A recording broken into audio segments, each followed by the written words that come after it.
Hey guys, and welcome to today's video. Today we have a sovereign citizen case that I completely forgot I had lined up to finish. I was just waiting for the court proceedings to wrap up, and honestly, the ending turned out even better than I expected. Not because anything unusual happened, but because of how the judge reacts to the sovereign citizen's answers and discovery requests. Let's get into it. We are on the record calling 2-1-170-598.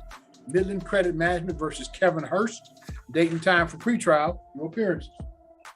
Good morning, Your Honor. May it please the court, Suzanne Strickhartz, P44018, on behalf of the plaintiff. And your name, sir? Kevin Hurst. Okay, where are we on this file, people? Your Honor, we had a pretrial. You opened up a written discovery. We did send discovery out. We did receive it back, apparently unopened, indicating there was a written on the envelope itself.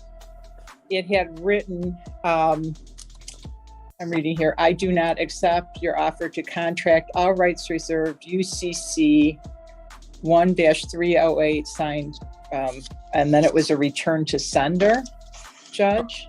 All right, So we attempted to do discovery anyways. Mr. Hurst, did you refuse to accept the mail? Did I refuse to accept the mail? Yes. Sir, you can't do that. I can refuse to accept any mail that comes to me. So let's start with this idea of freezing the case. Writing random words on the outside of your discovery packet and claiming you don't accept it doesn't stop anything. It doesn't pause the case, and it certainly doesn't undo the situation you created for yourself. This is what we're going to do. One of the things she sent you were requests for admissions. If you do not provide proper answers to those requests for admissions, they are deemed to be conclusively admitted. Do you understand that, sir? Objection, Your Honor. Do you understand what I have said? No, I don't. All right, here it is.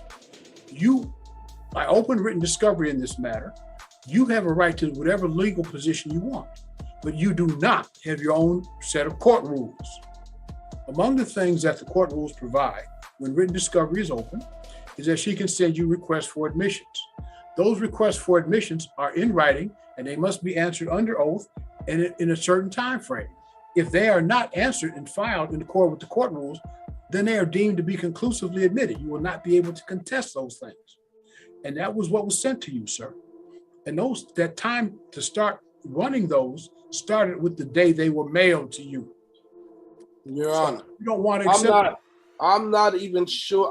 I do not have any understanding of this is my debt or not. And let's think about what was actually in that packet you refused. By not accepting your discovery, you made one of the worst possible decisions. It means you're heading toward trial without fully knowing the allegations against you or the evidence being used. They just coming with these allegations. I'm trying to see and verify if it is. When they called me the first time, they should have sent out verified documents stating that the original creditor and who it was and that I truly owe this debt. Well, Your Honor, I just indicate that we did attach to those. They already, Excuse me, Mr. Hurst. Excuse me, I wasn't finished. Excuse me. I wasn't finished. She right, cut me off. off. Mr. Hurst. I'm not going to have this. Your Honor, she cut I'm me not off. going to have this. Talking. This is not a clown show. Oh my goodness. One at a time. I can't finish my You statement. will speak one. Don't interrupt me again, Mr. Hurst. Go ahead, sir. Why, thank you. You will speak one at a time. You will not interrupt each other. You will not interrupt me. Do you understand what I have said? Mr. Yes, Hurst. I don't understand anything. Okay, fine. I don't even understand why I'm here. I'm going to mute you. I don't even understand what's going on. That doesn't surprise me at all. It's very clear there's a fundamental lack of understanding about how any of this works. I'm muting Mr. Hurst, and I will let Ms. Strickhardt say what it is she wishes to say. Then I will unmute Mr. Hurst and allow Mr. Hurst to speak. Ms. Strickhardt, you are responding, Mr. Hurst. Yes, sure. I was just indicating that we did attach the account statements, the full chain of title and seller data sheet to the packet. So even though there was no requirement, we did want to provide that to the defendant. And so that was in all of those materials were in the packet that was rejected, Judge. Well, let's let Mr. Hurst respond. Okay, so the understanding that I have is that they should have contacted me 5 days after they should have gave me documents 5 days after they contacted me about the alleged debt. I told them I have no recollection of the debt. Yeah, I don't even know enough information to admit or deny the allegations to the debt.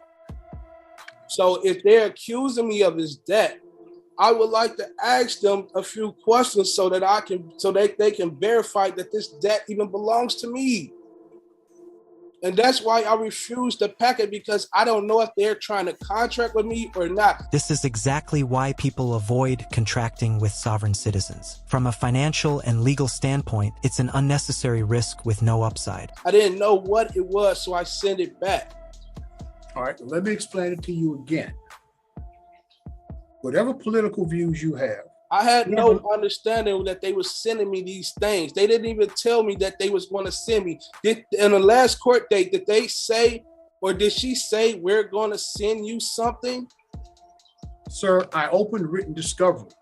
That allows you to serve written discovery. That allows her to serve written discovery. And she did so. If you elect not to receive it, then that's on you. That's the risk, and you bear the risk of that. But I would urge you, and let me tell you, as I told you at the beginning, you have an absolute constitutional right to represent yourself, but what you do not have is a right to your own set of court rules. You may not be frustrating the court rules, sir, by refusing to accept mail. If that's the choice you make, then that's the choice you make, and you will have to live with the consequences of that. I would urge you, sir, perhaps you might want to get counsel, because I don't think you understand the process, and I'm not at all sure you understand the consequences of the choices that you are making. However, as I indicated, you have an absolute constitutional right to represent yourself. I would urge you to get counsel. So I'm going to give you another date. And sir, she is going to do what she does to represent her client, and you're going to do what you do. And if the court rules cut against you, then so be it. If someone wants to ignore reality and create problems for themselves, that's their choice. But no one is required to protect them from the consequences, especially not the judge, who by the end of this hearing is clearly unimpressed. I got a question. They are claiming that this debt belonged to me, but they have to produce all the proof and verify that this debt belongs to me? The plaintiff has the burden of proof, Mr. Hurst. That's right. So she had to produce the proof that this debt belongs to me, right? She has the burden of proof. Okay. Thank you. All right. Judge, I'm sorry, Ms. Rickards? Your Honor, would it be possible for us to receive a motion date for, say, mid-July? Let's give him one more opportunity. Oh, you want me to resend the packet, Judge? I want you to resend the package. And sir, let me urge you as strongly as I can. So receive and open the package. Because if you do not, the request for admissions will be deemed to be conclusively admitted. The lawsuit, as a practical matter, will be over. Do you understand what I have said to you? Yeah, I understand. I got a question. Should they have sent me something before they send me this package since the last court date? Sir, to verify that? Sir, they're not required. If you think you need some information, you have the right to seek discovery too. But you can't tell them how to litigate their case. Okay, so she's going to send me a packet and I'm going to send her back a packet as well, right? No, you're going to do what you choose to do. She's going to send you again those requests for admissions. Well, you said the discovery. We had this conversation before, didn't we? Sorry. We had this conversation before. Go ahead. As a courtesy to you, she's going to send you the request for admissions one more time. You will either accept the package or you will not. You will answer and serve the request for admissions in accord with the Michigan court rules, or you will not. And then if you do not, then those things will be deemed to be conclusively admitted. If you choose to send written requests for discovery, you have a right to do that too. You can send written interrogatories, requests for production of documents, and requests for admissions, same as her. She may be representing herself, but there's a major difference here. She doesn't have years of legal education to fall back on. That concludes the first appearance. He finally accepts the discovery packet, so now we move on to the second appearance. All right, we are on the record. This is 21-170-598. Midland Credit Management versus Kevin Hurst. Date and time for pretrial. Your appearance. Good morning, Your Honor. May it please the court, Suzanne Strickhartz, P44018, on behalf of the plaintiff. And what is your name, sir? Kevin Hurst. Okay. All right. I do hereby reserve all of my rights, waiving none, not to be compelled to perform under any contract or commercial agreement that I did not enter, knowingly, voluntarily, or intentionally. I do not accept the liability of any compelled benefit or unrevealed contract or commercial agreement without prejudice. At this point, the courtroom has to deal with the fallout of everything that was just said. Is there anything else you want to say, Mr. Hurst? That's it. All right. All right, where are we on this file? Judge, discovery's been completed. Motion for summary's been filed. We are looking for the court to assign a date. Okay. Let's get you guys a date. Mr. Hurst, do you have the motion for summary disposition filed on behalf of the plaintiff?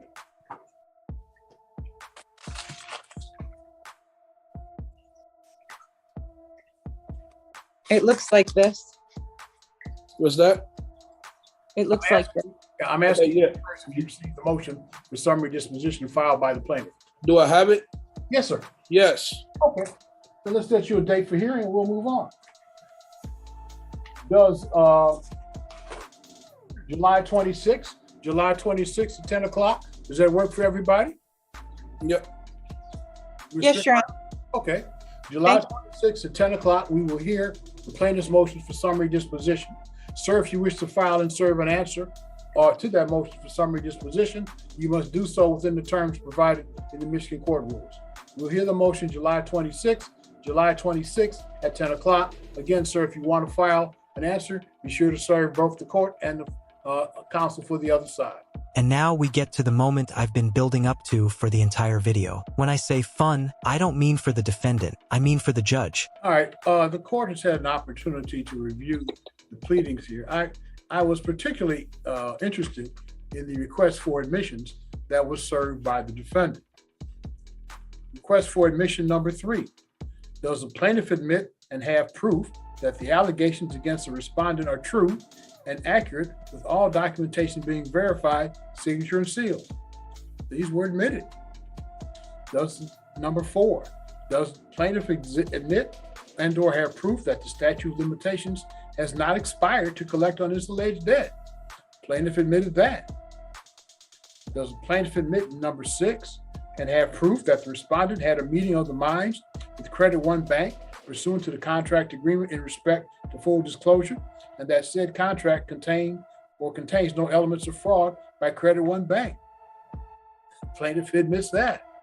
In number 7, does the plaintiff admit and have proof that Midland Credit Management purchased this contract from the original creditor and is now the new owner of the alleged contract and of the said debt that is owed? Plaintiff admitted that.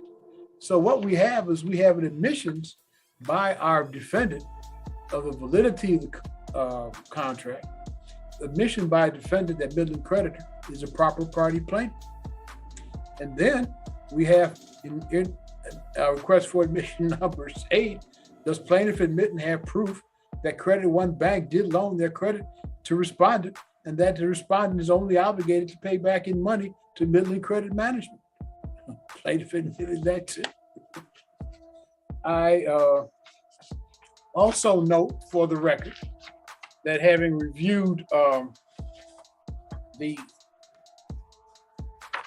brief answer to plaintiff's motion for summary disposition, first of all, contrary to the court rule, is not supported by an affidavit. 2.116G4 says that when a motion for summary disposition under C10 has been filed and served, the opposing party here would be the defendant, may not rely upon his pleadings, but must, by affidavit or as otherwise provided in this rule, demonstrate the existence of genuine issue of material fact. Again, I note for the record, no affidavit was submitted here. I think it's fair to say that the pleading filed by the defendant is somewhat obtuse. I quote, for example, from the third page, the agreed upon proof of claim does not serve in place of the original account, for it is a conditional acceptance and not the foundation of an action, and does not become an original demand and amount to an express promise to pay the actual sum stated. In his first paragraph, the plaintiff, and I'm quoting again, plaintiff claims that the living soul utilizes an address in his answer, when in fact the address that is used there indicates that the living soul does not live at this address, but is receiving mail there. So the defendant has failed to appear. He has failed to support his brief answer to plaintiff's motion for summary disposition by affidavit as required by the court rule. The court has had an opportunity to review the pleadings filed on behalf of the plaintiff in this matter, and I'm satisfied. There's no genuine issue of material fact in this matter. Summary disposition is granted in favor of the plaintiff. If you'd be kind enough to send me your judgment under the 7-day rule, I'd appreciate it.